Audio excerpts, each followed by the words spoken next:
بسم اللہ الرحمن الرحیم۔ سنت رسول اللہ صلی اللہ علیہ وسلم کو چھوڑ کر اور قرآن احکام کو نظر انداز کر کے زناکار اور بدکاری کرنے والوں کا کیا انجام ہونے والا ہے، اس ویڈیو میں ملاحظہ فرمائیے۔ زنا کسے کہتے ہیں؟ زنا کتنا بڑا گناہ ہے؟ زنا کی کتنی اقسام ہے اور ہر قسم کے زنا کی سزا کیا ہے؟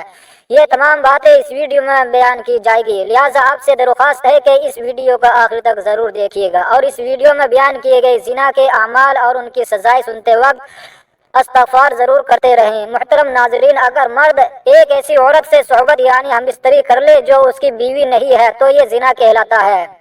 ضروری نہیں کہ ساتھ سونے کو ہی زنا کہتے ہیں، بلکہ غیر محرم عورت کو چھونا بھی زنا کا ہی حصہ ہے، اور کسی پرائی یعنی غیر محرم عورت کو نظر بھر کر دیکھنا بھی زنا ہے۔ قرآن پاک اور احادیث سے ثابت ہے کہ روئی زمین پر بنی نوع انسان کے لیے سب سے بڑا گناہ شرک ہے، لیکن زنا شرک کے بعد دوسرا بڑا گناہ ہے۔ احادیث مبارکہ کے مطالعہ کرنے سے یہ بات واضح ہوتی ہے کہ جو شخص زنا جیسے گناہ کبیرہ کا مرتکب ہوا اور بغیر توبہ کیے اس دنیا سے رخصت ہو جائے یعنی مر جائے تو اس پر مصیبتوں کا دروازہ کھل جاتا ہے۔ اللہ تبارک و تعالی اس کے ساتھ نہایت سختی والا معاملہ فرماتا ہے اور اس پر اس کے زنا کے ہر عمل کے بدلے آخرت کا ملتا جلتا عذاب ہوگا۔ محترم ناظرین، جان لیجئے کہ زنا کی 30 اقسام ہیں اور زنا کی ان تمام اقسام کے بدلے قیامت کے دن نہایت سخت عذابات نازل ہوں گے۔ نمبر 1، جو مرد یا عورت غیر محرم کے لیے چہرہ سنوارتا تھا تو قیامت کے دن اس کا چہرہ سیاہ ہوگا۔ نمبر 2، اگر غیر محرم کے چہرے کو محبت کی نگاہ سے دیکھتا تھا تو قیامت کے دن چہرے کا گوشت گر جائے گا۔ نمبر 3، غیر محرم کو دیکھ کر اس کا چہرہ کھل جاتا تھا تو قیامت کے دن اس کے چہرے کو آگ سے مشتعل کیا جائے گا یعنی جلایا جائے گا۔ نمبر 4، غیر محرم سے دل لگی کی باتیں کرتا تھا تو قیامت کے دن روتا ہوا اٹھے گا۔ نمبر 5، غیر محرم سے ہنسی مذاق کر کے کہکے لگاتا تھا تو قیامت کے دن پیٹتا چلاتا اٹھے گا۔ نمبر 6، غیر محرم سے ملاقات کر کے خوش ہوتا تھا تو قیامت کے دن غمگین اور اداس حالت میں اٹھے گا۔ نمبر 7، غیر محرم کو شہوت کی نظر سے دیکھتا تھا تو قیامت کے دن پگھلا ہوا شیشہ اس کی آنکھوں میں ڈالا جائے گا۔ نمبر 8، غیر محرم سے ملاقات کے لیے چل کر گیا تو قیامت کے دن پاؤں میں آگ کی بیڑیاں پہنائی جائے گی۔ نمبر 9، غیر محرم کے ہاتھوں میں ہاتھ ڈالے تو قیامت کے دن ہاتھ میں آگ کی ہتھکڑیاں پہنائی جائے گی۔ نمبر 10، غیر محرم سے زنا کی ابتدا منہ ملانے سے کی یعنی بوسہ سے کی تو قیامت کے دن گھسیٹ کر منہ کے بل جہنم میں ڈالا جائے گا۔ نمبر 11، غیر محرم کی گردن سے گردن ملائی تو قیامت کے دن گردن میں آگ کی زنجیر ڈالی جائے گی۔ نمبر 12، غیر محرم کے سامنے شرمگاہ سے لباس ہٹایا تو قیامت کے دن اسے تارکول کا لباس پہنایا جائے گا۔ نمبر 13، غیر محرم سے مل کر جنسی پیاس بجھائی تو قیامت کے دن پیاسا اٹھایا جائے گا۔ نمبر 14، غیر محرم سے ملاپ کے دوران جنسی طوفان اٹھا تو قیامت کے دن شرمگاہ کو آگ سے دہکایا جائے گا۔ نمبر 15، غیر محرم سے ملاپ کے وقت شرمگاہ سے منی خارج ہوئی تو قیامت کے دن شرمگاہ سے بدبو خارج ہوگی۔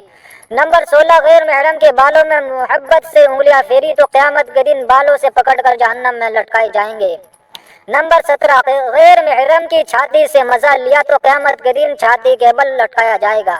نمبر 18، غیر محرم کے جسم کی مہک سونگھی تو قیامت کے دن جسم سے حیران کن اذیت ناک بدبو آئے گی۔ نمبر 19، غیر محرم کے ساتھ ایک بستر پر اکٹھے ہوئے تو قیامت کے دن آگ کے تندور میں یکجا کیا جائے گا۔ نمبر 20، غیر محرم کے ساتھ اپنے جسم کو دکھایا تو قیامت کے دن اللہ تبارک و تعالیٰ کے سامنے ننگا پیش کیا جائے گا۔ نمبر 21، غیر محرم سے زنا کے لیے لوگوں سے چھپ کر گیا تو قیامت کے دن ساری مخلوق کے سامنے بے عزت کیا جائے گا۔ نمبر 22، غیر محرم سے تعلق چھپانے کے لیے لوگوں سے جھوٹ بولا تو قیامت کے دن اس کے منہ پر مہر لگا کر اس کے اعضاء سے گواہی لی جائے گی۔ نمبر 23، غیر محرم سے اپنے حسن و جمال کی تعریفیں سنی ہو تو قیامت کے دن سب لوگ لعنتیں بھیجیں گے۔ نمبر 24، غیر محرم سے مل کر سلام کرنے والے پر قیامت کے دن اللہ تبارک و تعالی لعنت فرمائے گا۔ نمبر 25، غیر محرم کے جسم کے بوسے لیے تو قیامت کے دن سانپ پورے جسم کو ڈسیں گے۔ نمبر 26، غیر محرم سے زنا کے وقت انگ انگ سے مزہ پایا تو قیامت کے دن اس کے انگ انگ کو بچھو کاٹیں گے۔ نمبر 27، غیر محرم کے جسم پر اختیار پایا تو قیامت کے دن غیر محرم کے شوہر کو اللہ تبارک و تعالی زانی شخص کی نیکیوں پر اختیار دے دے گا۔ نمبر 28، غیر محرم کے جسم پر سواری کی تو قیامت کے دن غیر محرم کے شوہر کے گناہ اس کے سر پر سوار ہو جائیں گے۔ نمبر 29، غیر محرم سے ہمیشہ کی دوستی کے وعدے کیے تو قیامت کے دن جہنم میں ہمیشہ کا عذاب ہوگا۔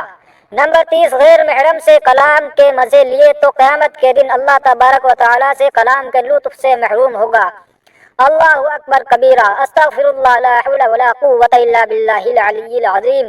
محترم ناظرین، زنا کو اسلام میں گناہ کبیرہ یعنی بہت ہی بڑا گناہ شمار کیا گیا ہے، اور اسلام میں ایسا کرنے والوں کے لیے اللہ تبارک و تعالیٰ نے اس دنیا میں بھی سزا رکھی ہے، اور مرنے کے بعد بھی اس کی سخت سزا دی جائے گی۔ غیر محرم سے زنا کرنا گناہ کبیرہ ہے، جبکہ محرم سے زنا کرنا اس سے بھی زیادہ قبیح اور غلیظ عمل ہے۔ زنا کی سزا رجم ہے اگر شادی شدہ ہے، اور اگر غیر شادی شدہ ہے تو 100 کوڑے ہیں۔ پر آج کل اس کی حدود کا نفاذ نہیں، جس کے سبب یہ گناہ اس معاشرے میں تیزی سے پھیل رہا ہے، اور زنا میں مبتلا لوگوں کا رزق اللہ تبارک و تعالیٰ ختم کر دیتا ہے، اور انہیں اس دنیا میں بھی ذلیل و رسوا کر دیتا ہے، اور آخرت میں بھی ذلت و عذاب ہے۔ جب تک ایک زناکار شخص اپنے زنا کی شرعی سزا نہیں پا لیتا، تب تک وہ پاک صاف نہیں ہوتا۔ ایسے شخص کو سچے دل سے توبہ استغفار کرنا چاہیے، ایسے کہ جس سے اللہ تبارک و تعالیٰ راضی ہو جائے۔ ایسا شخص اگر اپنے گناہ پر نادم ہو کر توبہ کرے اور آئندہ ایسا گناہ نہ کرنے کا پکا سچا عہد کر لے تو اللہ تبارک و تعالیٰ بے حد غفور رحیم ہے۔ محترم ناظرین، جان لیجیے کہ زنا جیسے گناہ کبیرہ کے بارے میں پیارے نبی حضرت محمد صلی اللہ تعالیٰ علیہ وسلم نے فرمایا، مومن ہوتے ہوئے تو کوئی شخص زنا کر ہی نہیں سکتا۔ اللہ تبارک و تعالیٰ قرآن پاک میں ارشاد فرماتا ہے، اور دیکھو زنا کے قریب بھی نہ جاؤ، یہ بے حیائی اور برا راستہ ہے۔ القرآن نبی صلی اللہ تعالیٰ علیہ وسلم نے فرمایا، اگر زنا کرنے والے شادی شدہ ہوں تو کھلے میدان میں پتھر مار مار کر مار ڈالا جائے، اور اگر کنوارے ہو تو 100 کوڑے مارے جائیں۔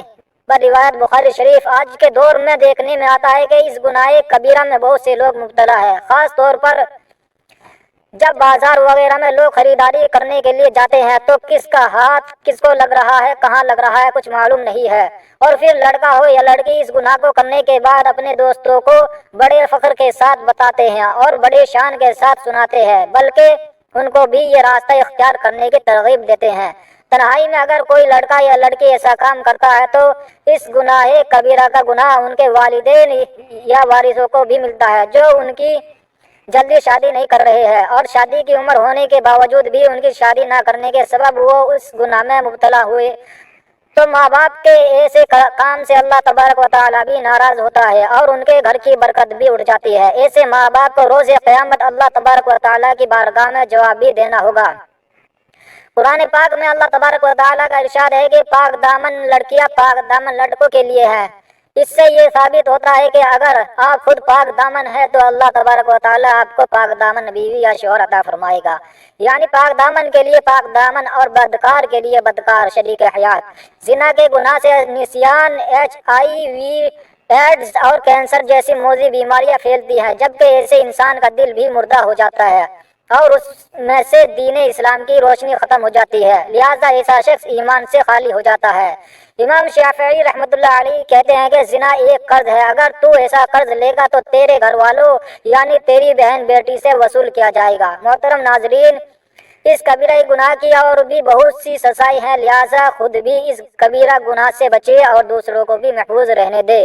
اگر کوئی شخص اپنے زنا کا قصہ اپنے کسی دوست لڑکے یا لڑکی کو سناتا ہے اور اس کے دل میں بھی زنا کی خواہش پیدا ہو جاتی ہے اور وہ بھی اس گناہ میں مبتلا ہو جاتا ہے تو اس کا گناہ بتانے والے کو بھی ملے گا، کیونکہ اسی نے اسے غلط راستے پر چلایا ہے۔ حاصل کلام یہ ہے کہ جتنی تفصیلی سزا زنا کے گناہ کی ملے گی، اتنی سزا کسی اور گناہ کی نہیں ہے۔ ان میں سے سب سے بڑی سزا تو یہ ہے کہ اللہ تبارک و تعالیٰ ایسے شخص سے ہم کلام ہونا بھی پسند نہیں فرمائے گا، اور اسے اس دنیا میں بھی اور آخرت میں بھی ذلیل و رسوا فرمائے گا۔ اللہ تبارک و تعالیٰ سے سچے دل سے دستے بستہ اور چشم پرنم دعا ہے کہ ہمیں ایسے گناہ کبیرہ کے قریب بھٹکنے سے اللہ تبارک و تعالیٰ سے سچے دل سے دستے بستہ اور چشم پرنم دعا ہے کہ ہمیں ایسے گناہ کبیرہ کے قریب بھٹکنے سے بھی محفوظ اور جن سے یہ گناہ سرزد ہو چکا ہو تو وہ اللہ تبارک و تعالیٰ سے توبہ استغفار کرے۔ گناہ سے محفوظ ہے وہ کنٹ میں آمین ضرور بولے، تمام یہ گناہ سرزد کے ساتھ شیئر کرتے جائیں۔ اگر کوئی ایسے تعالیٰ آپ کے شیئر کرنے سے اس گناہ کبیرہ سے محفوظ ہو گیا تو اپنے تمام ساتھ ہمیں بھی شیئر کرتے جائیں۔ اگر کوئی ایک شخص بھی آپ کے شیئر کرنے سے اس گناہ کبیرہ سے محفوظ ہو گیا تو جزاک اللہ خیرا، ہمیں بھی اس کا اجر و ثواب ضرور ملے گا انشاءاللہ۔ اللہ تبارک و تعالی جزاک اللہ خیرا کثیرا۔ اللہ ہم سب کا حامی و ناصر ہو۔